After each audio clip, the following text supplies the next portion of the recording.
In the previous 4 classes on linear vector space, we have been discussing vectors. Now let us consider this mathematical quantity called operators. So how do we start speaking about operators? We know that the state of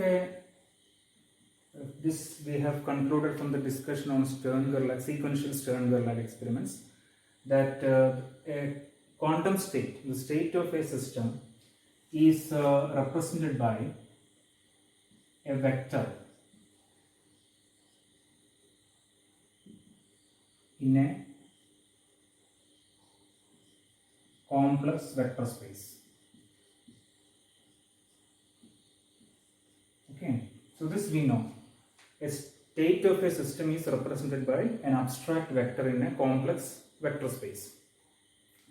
And from the discussion on Stern-Gerlach experiments, we know that, for example, remember the sequential Stern-Gerlach experiments. See, this is the initial state of a beam of particles with random spin orientations. Now suppose we measure the z component of the spin. Okay. Z component of the spin. Then what you get is nearly half the particles are in z plus state and the other half particles are in z minus state. Okay. So what is important here is the act of measurement of the z component of the spin changes the initial state to either of these two states. Okay, if you consider one particle at a time passing through the Stern-Gerlach apparatus, it is deflected either upward or downward. Okay, the upward deflection means its state is ket z plus, which means sz is equal to plus h cross by 2. If it is deflected downward, it means its state is ket sigma z minus, which means its z component of spin is minus h cross by 2. Okay, so it is either deflected up or deflected down. Each particle is like that. So the state of the system changes by the act of measurement of this physical quantity.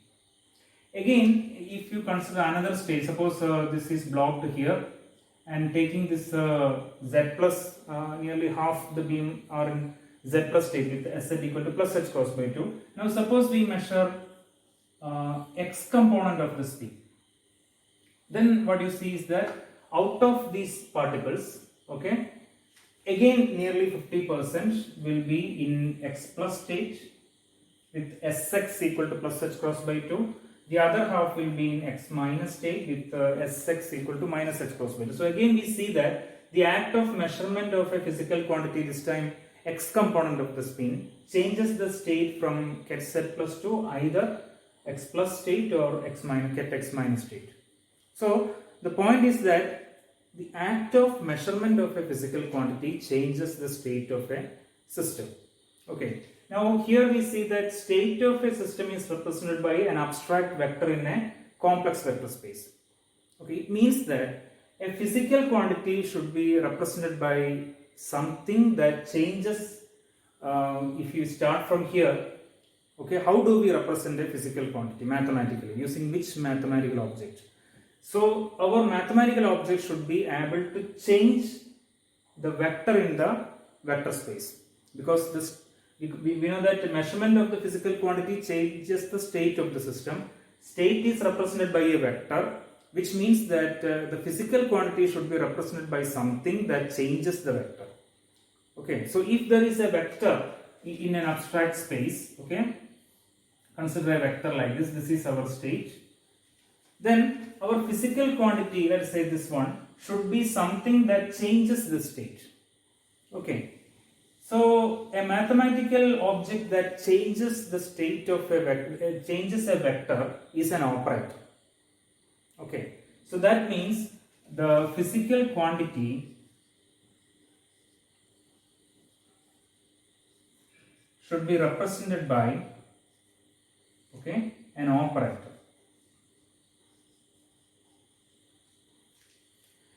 quantum systems, okay, the special type of operator that we use is called a Hermitian operator.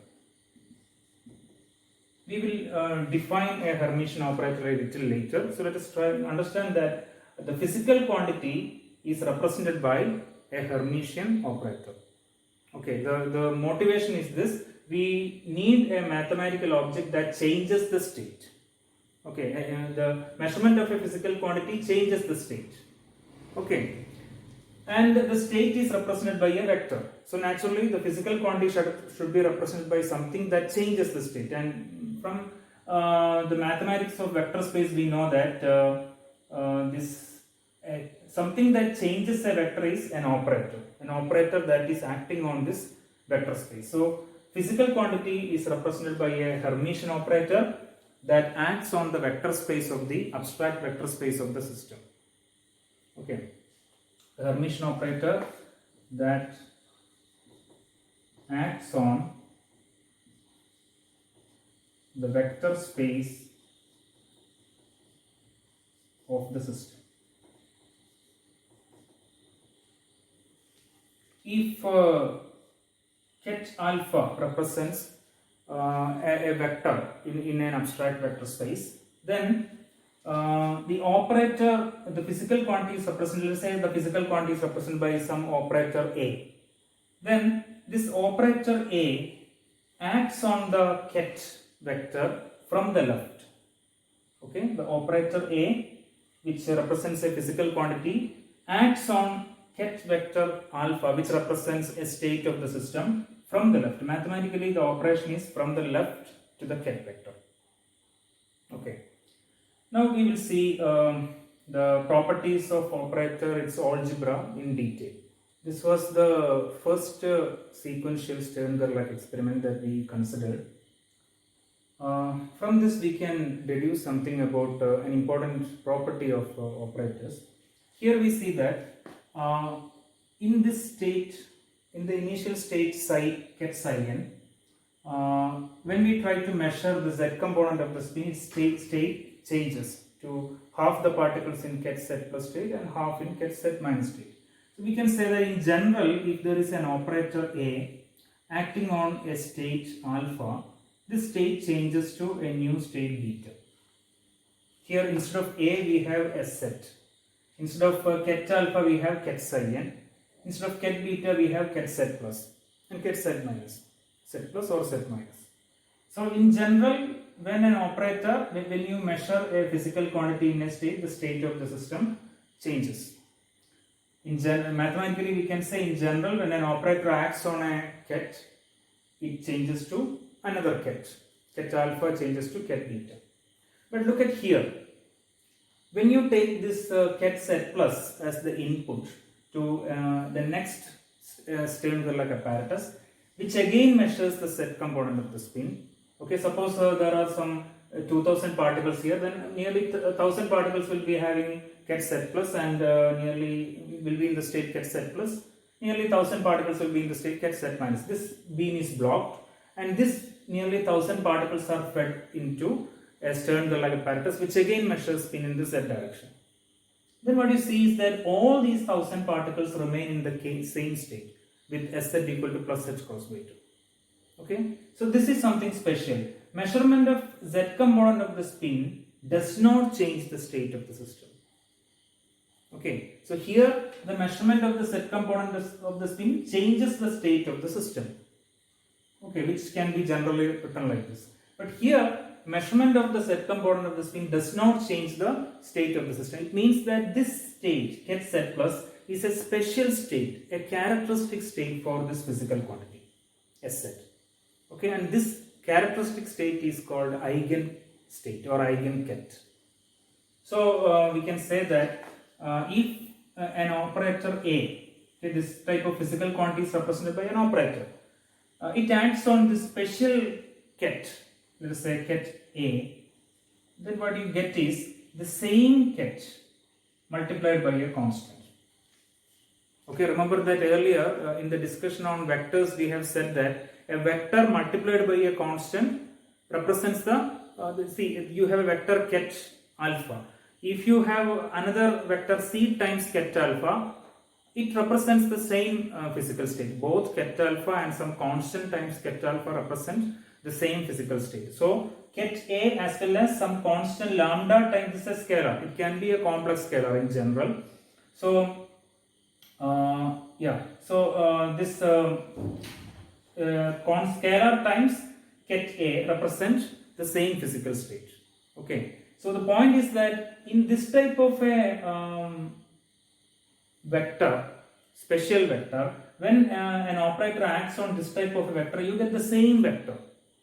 Okay, that means the state of the system does not change like this, like here.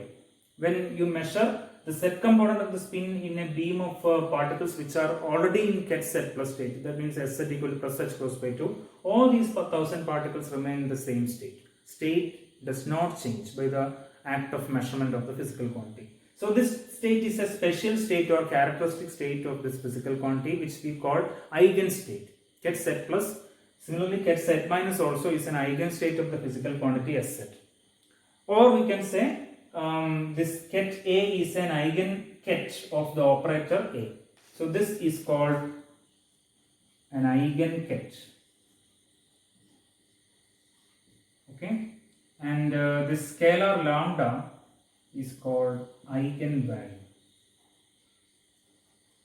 Eigenket means characteristic ket or characteristic state vector.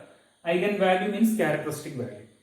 Okay, here in this particular experiment, when you measure this ket z plus is the eigenstate of the physical quantity Sz with the eigenvalue Sz equal to plus h cross by 2. Okay, so for an operator, when in general when it acts on a state, the state will change. In the special case, when it acts on some special state, the state does not change. Okay, you get the same ket multiplied by some constant, and this multiplication by some constant does not change the state of the system. The state is the same. This ket A and lambda times ket A are the same state. So the state does not change. Such special states are called eigenstates or eigenkets, and this scalar is called eigenvalue. Consider a series of eigenvalues of the operator A. Let us say A prime, A double prime, etc. Suppose the corresponding eigenkets we can label as the eigenket corresponding to the eigenvalue A you can call ket A. Eigenket corresponding to the eigenvalue A prime can be called ket A prime. Similarly, for the eigenvalue A double prime can be called ket A double prime, etc. So these eigenvalues equations you can write as operator A acting on the eigenket ket A gives the eigenvalue A times the eigenket ket A. Okay. Similarly, A acting on ket A prime. Here, these eigenkets are labeled after the eigenvalue. Okay. Similarly,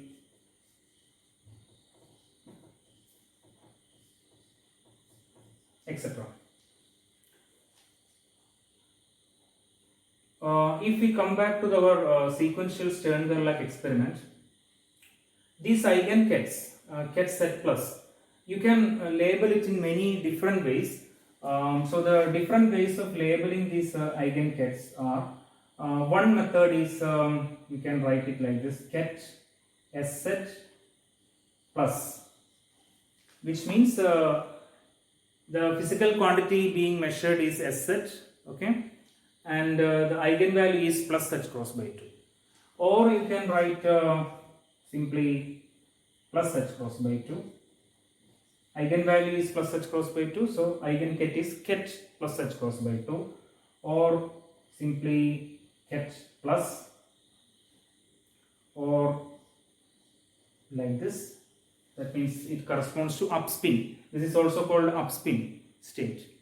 Sz equal to minus h cross by 2 state is called a downspin state. So these are all the same representation. These are all different ways of labeling the same state. And we have also used one symbol ket z plus. Okay. So these are different ways of labeling the same eigenket. Okay, so we can use this or this, or alternatively in different books you can see different ways of representing that. So the point is that eigenkets are generally labeled after the eigenvalue. Here the eigenvalue equation we can write like this. The operator is Sh, acting on the state Sh, plus gives plus H cross by 2 Sh plus, or Sh acting on the state Sh minus gives minus H cross by 2 Sh minus. Okay, so this ket Sh plus is labeled after plus H cross by 2. We can also, instead of this, we can also use this or this or this or this. Any labeling can be used as long as we can distinguish it exactly. And this this ket is labeled after this eigenvalue minus H cross by 2. Here also we can use ket minus H cross by 2 or ket plus H cross by 2. That is also possible. So this is some generic eigenvalue equations, and this is a special case of eigenvalue equation in the context of Stern-Gerlach experiment. Regarding eigenkets, this idea is very important. Eigenkets of a Hermitian operator form a complete set. Eigenkets of a Hermitian, remember, for a quantum system, every physical quantity is represented by a Hermitian operator. So eigenkets of a Hermitian operator, they are special in the sense that they form a complete set. What is a complete set? Suppose in an n-dimensional vector space, a complete set of eigenkets means that the number of eigenkets in the set is equal to the dimension of the vector space, that is n. If the vector space is n-dimensional, then a complete set of eigenkets in the vector space should contain n linearly independent eigenkets. See, only all the distinct eigenkets must be linearly independent, because linearly dependent, if two kets are linearly dependent, then they represent the same state. They are not different. Okay, they are considered as the same eigenket. So when we say that you have a set of eigenkets, it's understood that these eigenkets are linearly independent. Okay, so if you have a set of linearly independent eigenkets which is a complete set, it means that the number of eigenkets in this set is equal to the dimension of the vector space. Then it means that if you have a complete set, then these eigenkets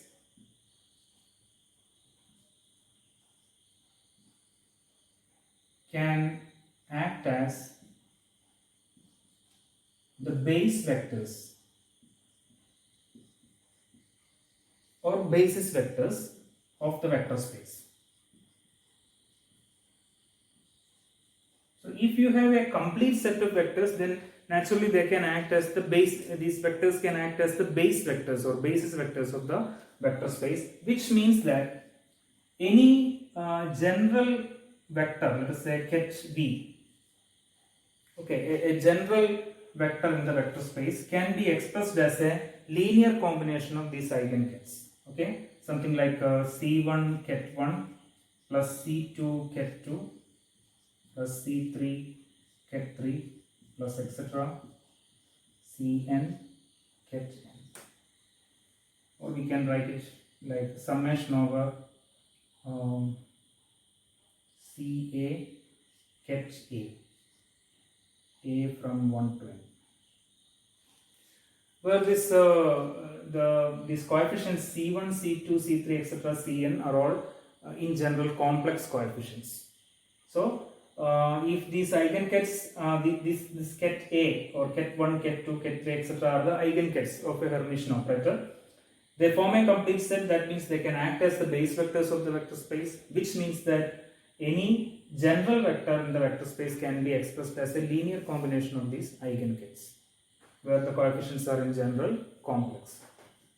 Now let us consider a series of results regarding the algebra of operators. One is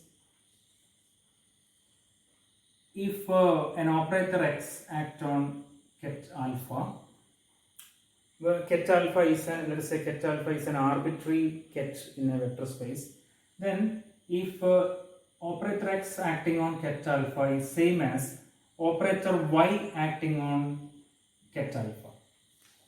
Okay, x acting on ket alpha is equal to y acting on ket alpha, where x and y are two operators and alpha is an arbitrary ket in the vector space. That means it can be any ket in the vector space. Then this implies that x is equal to y. The two operators are identical.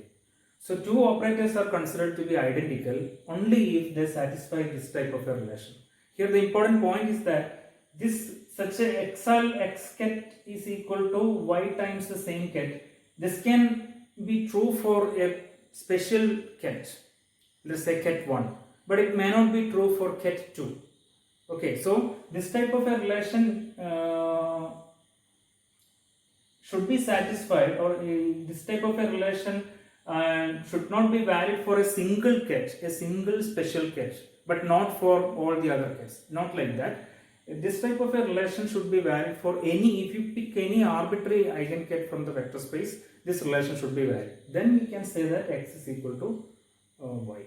Okay, that in other words we can say that this type of a relation is true for all eigenkets in the vector space. Then we can say that the two operators are identical. Another property is an operator x acting on an arbitrary ket is equal to, let us say, 0. Okay, then it means that the operator is a null operator. Okay, so an operator acting on an arbitrary ket or any eigenket, every eigenket in the vector space is equal to 0, then that operator itself is 0. A third property, two operators if you add, that process is commutative, x plus y is equal to y plus x, and x plus y plus z is equal to x plus y plus z. Addition of operators is associative. Then majority of operators that we use in quantum mechanics are linear operators. A notable exception is time reversal operator, which we will discuss later. So the majority of operators are linear operators. So what is the definition of a linear operator?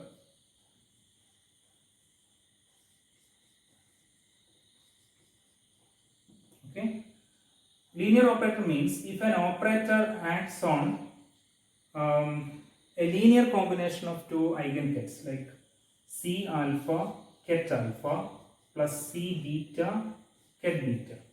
The C alpha and C beta are two complex coefficients, and ket alpha and ket beta are two kets. Okay, and this X operator is acting on a linear combination of two kets.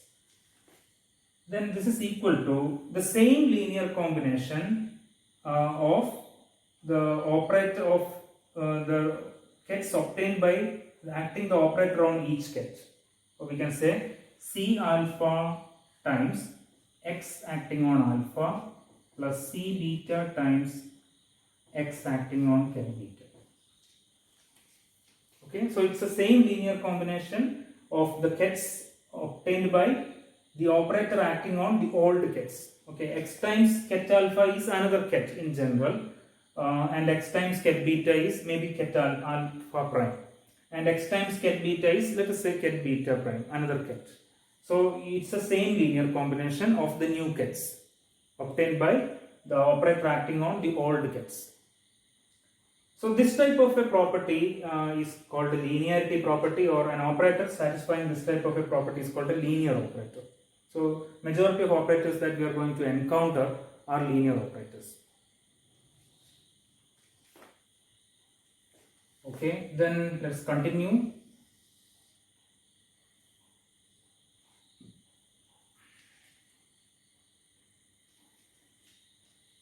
Okay, we have said that when X is acting on a ket alpha, we can write it like X alpha. That is, on a ket, operator acts from the left.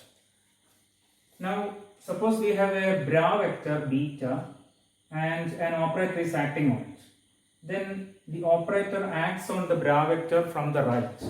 You can write it like this: bra vector beta x. Okay, so on a ket vector the operator acts from the left, on a bra vector the operator acts from the right. And we can also say, consider this x acting on alpha. It's a dual correspondence, or we can say it's a adjoint operation. Is this ket alpha becomes bra vector alpha, and the operator x becomes x dagger. Okay, and this dagger it means transpose plus complex conjugate. Okay, you might have studied about this. This is called adjoint of x. Okay, Hermitian adjoint or simply adjoint. X dagger is called Hermitian adjoint of x, or simply adjoint of x.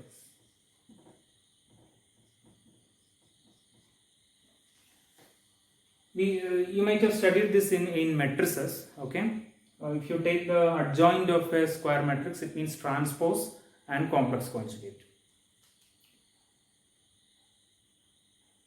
Yeah, so the adjoint operation for this is this. That means the ket vector becomes bra vector and the operator becomes the adjoint of x. That means x dagger. So again, this x acting on the ket vector from the left to right, and this x dagger acting on the bra vector from right to left. Okay. This is the dual correspondence between the two.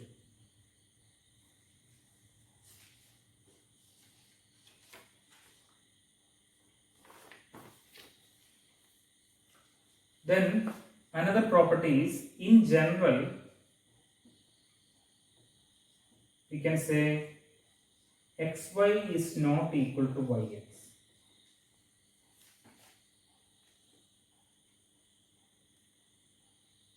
That means if two operators are acting sequentially, one after the other, we know that this xy, if you act on a ket, then y it is acting from left to right, so y will act on the ket first, then x is acting on y times y, the new ket. Okay, so y first, then x.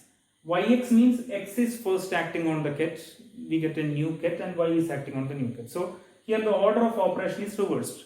So in general, this sequential operations are not commutative. Okay, when you change the order of the operators, you don't get the same final states. We have seen this in the case of Stern-Gerlach, sequential Stern-Gerlach experiments. We tried measuring from the same initial state, let us say prepared in the z plus state, ket z plus state with sz equal to plus h cross by 2. We measured, we can measure sz first and then sx. We can measure sx first and then measure sz. We get two different final states. So these sx and sz, they are in general sx into sz is not equal to, not in general, we can say always sz into sx is not equal to sx into sz. The order, they are not commutative. So this is a general situation. In general, two operators are, so there are operators which are commutative, but in general they are non-commutative. Operators obey non-commutative algebra. And another property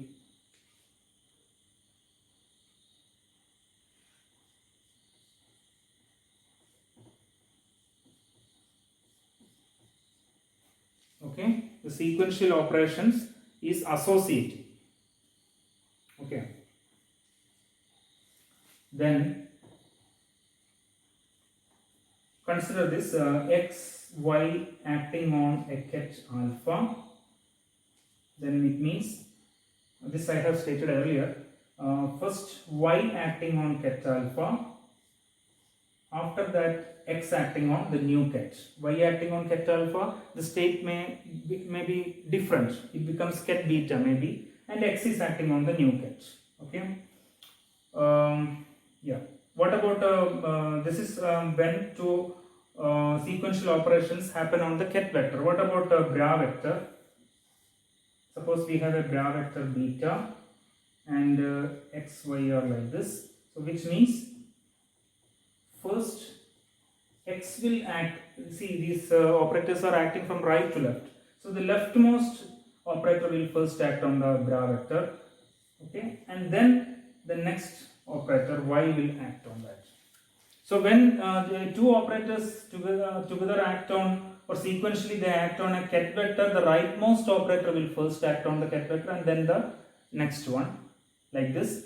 But on the bra vector side, the leftmost, because it is from left to right, sorry, from right to left. So the leftmost operator will first act on the bra vector and then the next one, like that.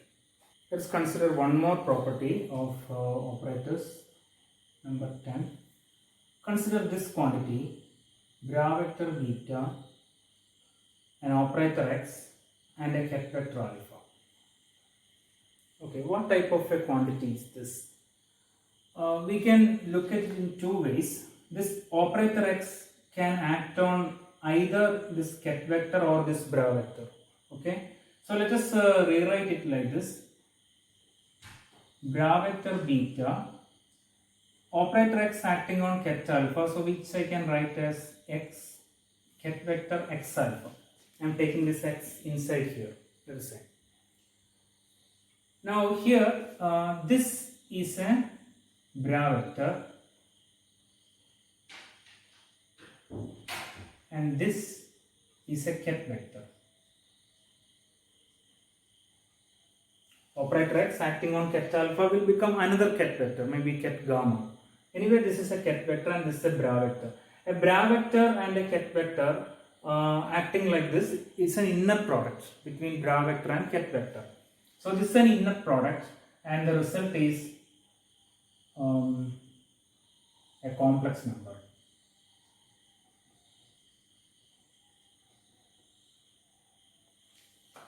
Okay. Or you can look at it in another way. This ket beta, this x can act on this from right to left. So we can write it like this, beta x alpha.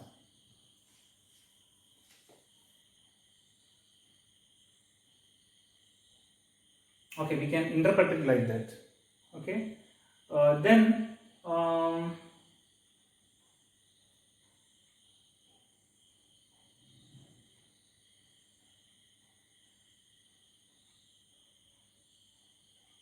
if you interpret it like this, then this is a bra vector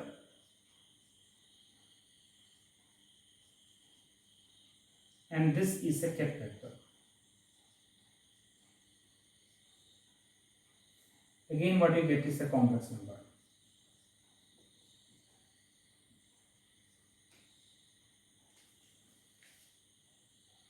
Okay, so the question is, maybe we can, you should not say equal.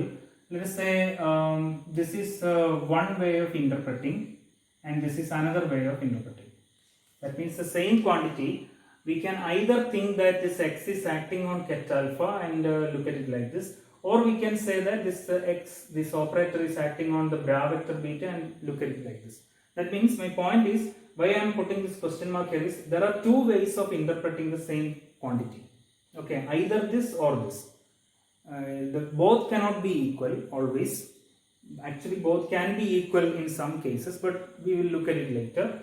But in general, for an operator x, this and this cannot be simultaneously same always, in general. So either this is true or this is true, but in either case the result is a complex number. So the point is that this quantity is a complex number.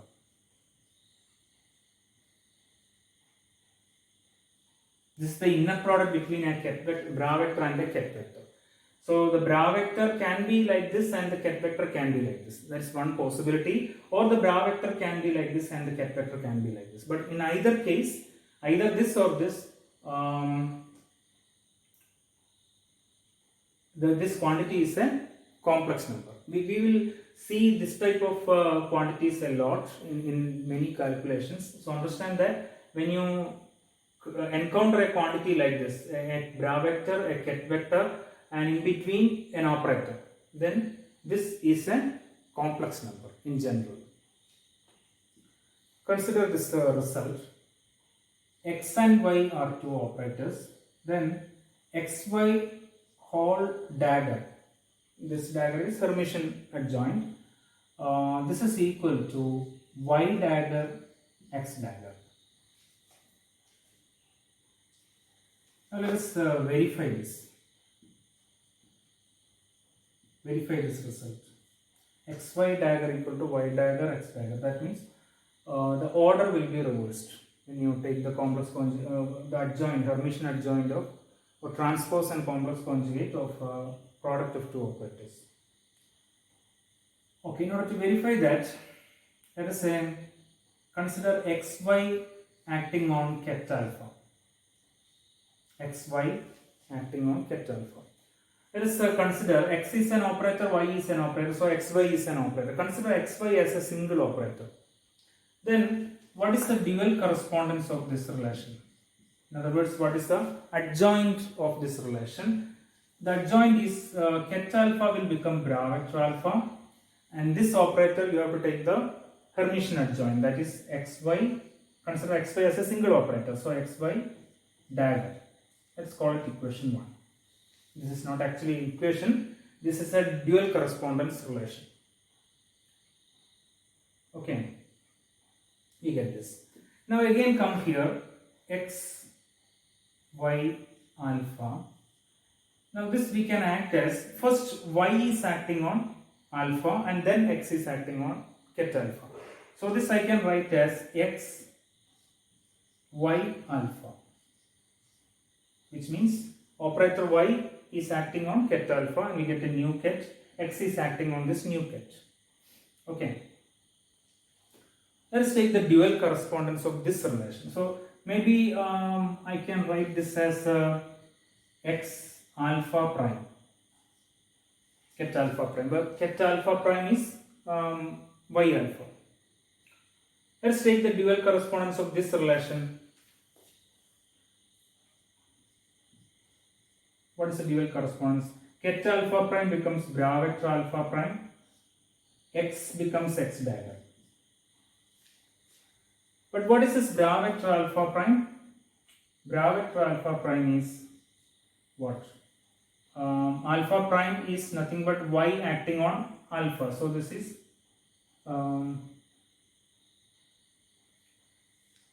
bra vector alpha prime is this, the dual correspondence of this one, right?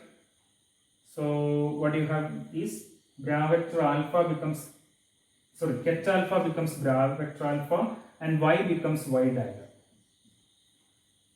This is alpha prime. Okay, and then there is x dagger here. Let's call it equation 2. So we start from here, the same initial stage, xy acting on alpha. First we took the dual correspondence directly by treating xy as a single operator, we get this. Okay. Then the next stage we consider the operation of x and y sequentially. Y is acting on alpha, we get an alpha prime. Then we take dual correspondence, then we get like this. Now this bra vector alpha prime is actually the dual correspondence of this one. So what you get is bra vector alpha and y becomes y dagger. So we get this. Now you compare 1 and 2. Left hand side is the same. So right hand side must be the same. Here the right hand side is xy dagger acting on bra vector alpha. Here what you get, this quantity is acting on bra vector alpha. So xy dagger must be equal to y dagger, x dagger. So we get from 1 and 2, xy whole dagger must be equal to y dagger, x dagger. Hence the proof. Okay, this is actually a verification of this result. Consider this idea, outer product. Consider a quantity like this, ket beta, bra vector alpha. Ket vector beta, bra vector alpha. Now this quantity is an outer product between ket beta, ket vector beta and bra vector alpha. So this is an outer product.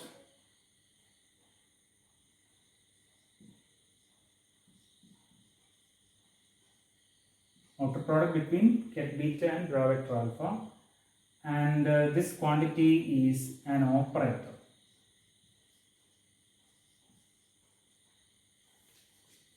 How do we conclude that this quantity is an operator? Consider its action on a ket.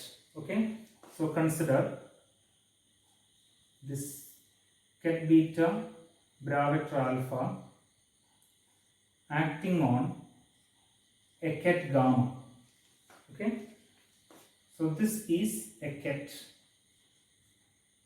and this is unknown. We don't know what it is. But what is the result? This is equal to, so what is this? This we can, if you remove this bracket, what is it? This is ket beta. You have bra vector alpha here. You have a ket vector gamma here. So this and this will undergo inner product. So what you get is bra vector alpha, ket vector gamma.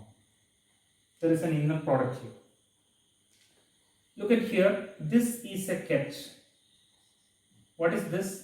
It's the inner product between bra vector alpha and ket gamma. This inner product is a complex number, a complex scalar in general. So on the right side, what you have? A ket multiplied by a complex scalar. This being a scalar, you can write it here or here. Okay, it is simply like a scalar multiple of a ket. Now we know that a scalar multiplied by a ket multiplied by a scalar is again a ket vector. Okay, so the whole thing is a ket vector. A ket multiplied by a complex scalar is again a ket. So look at left hand side, something acting on ket gamma. Okay, you get a ket. What is this actually? This is something like some complex scalar C times ket beta. Okay, where C is this complex scalar. So what you get is something acting on ket gamma. You get this is a ket. You get a new ket. C times ket beta is actually something like ket beta. Because C times ket beta and ket beta represent the same physical state. So something is acting on one ket and we get another ket. Naturally, what is this something? This must be an operator. An operator is the mathematical object that changes one vector to another vector. So this vector ket gamma changes to another vector C times ket beta. This is possible by the action of only an operator. So this quantity, this type of an outer product is actually an operator. What is the role of this operator when you look at it? When this operator acts on ket gamma, what you get is ket beta. Okay, so what this operator does is it rotates. Okay, it rotates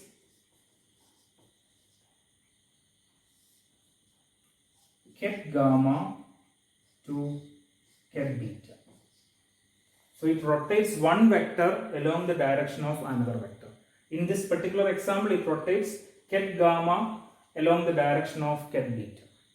Okay, so it's something like a rotation in a n-dimensional space. This type of an operator, this type of an outer product. We will come back to this type of operator a little later. Okay, so for the time being, let us understand that this is an operator. Whereas what is the inner product? If it is something like this, bra vector beta ket alpha, then it's an inner product. It's a complex scalar. Whereas this is ket beta bra vector alpha, it's an operator. This is called outer product and it's an operator. Earlier we have said that every physical quantity is represented by a Hermitian operator acting on the vector space of the system. Now let us properly define what is a Hermitian operator. There are two ways of defining Hermitian operator. See, these are complementary, not independent of each other. One way is to say this, X is a Hermitian operator if X dagger is equal to X. Okay, this dagger is called Hermitian adjoint. If Hermitian adjoint of an operator is equal to the operator itself, then X is called a Hermitian operator. That is one definition. A second definition is in terms of the action of this Hermitian operator on vectors. Okay, consider this particular inner product beta x alpha. We have considered it a little earlier. We know that this is a complex scalar or a complex number. Okay, because it's an inner product.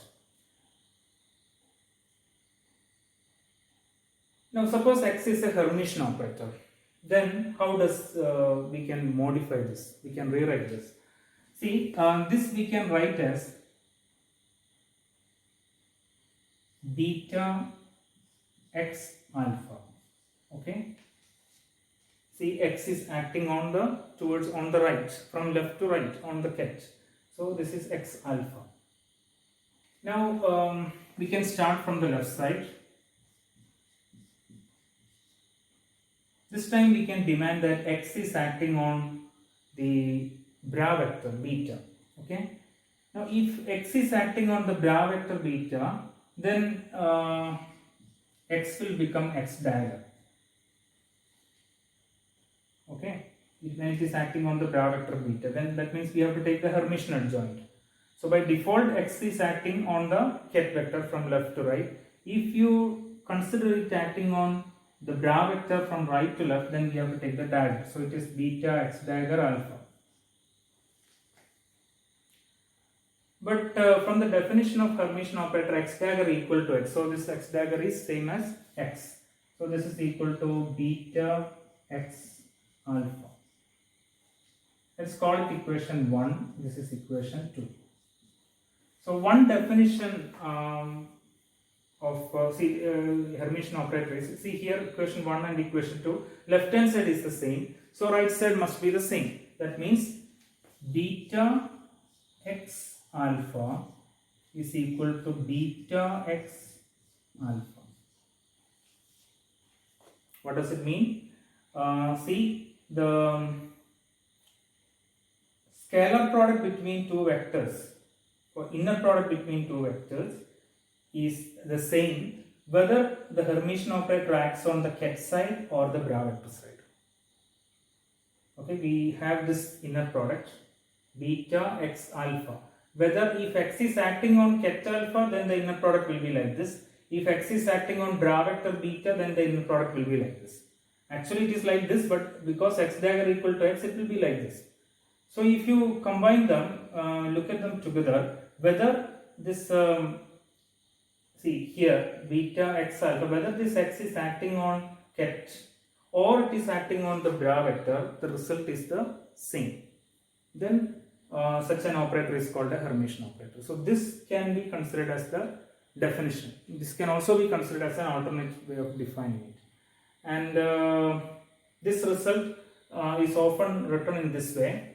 Actually this quantity beta x alpha we can rewrite as alpha x beta star. We can just interchange the order of the bra vector and ket vector. This is bra vector, it becomes ket vector. This is ket vector, it becomes bra vector. We have to change the order, and then there is a complex conjugate.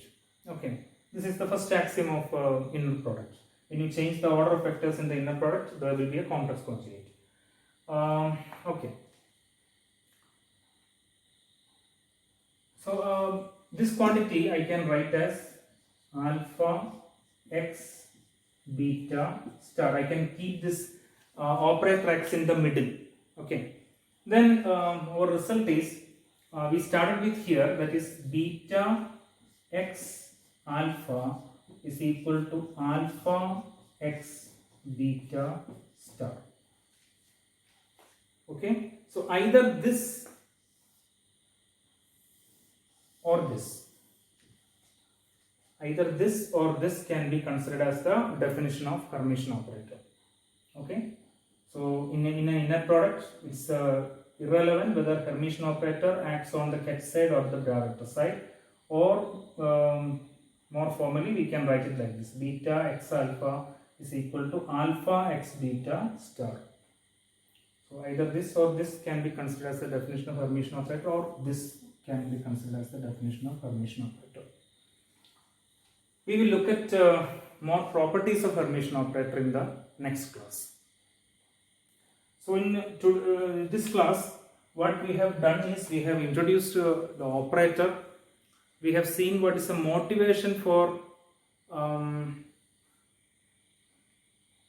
representing a physical quantity by an operator. Okay, that we have discussed, and then we considered different. Then we considered as far as an operator is concerned, what is a general ket? If something is a general ket, when the operator acts on this ket, it will change to another ket. A acting on ket alpha is equal to ket beta, something like that. But this an illustration we have seen in Stern-Gerlach apparatus, Stern-Gerlach measurement. But again, there are other types of states for which an operator acting on the ket gives some constant times the ket. Okay, since constant times ket is the same state, this means that this type of situation comes when you measure a physical quantity in a state and the state does not change.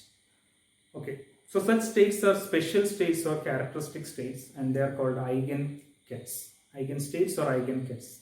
Eigenstate is a German word for characteristic state. And that vector is called eigenket of this operator, and the scalar which multiplies the eigenket, that is called eigenvalue. Okay. Then we also discussed that eigenkets can be labeled after eigenvalues. Examples we can get from sequential Stern-Gerlach experiments. And then we considered different we also considered the result that eigenkets of a Hermitian operator form a complete set. That means they can act as the base vectors of a vector space, or a general ket can be expressed as a linear combination of these eigenkets. Okay.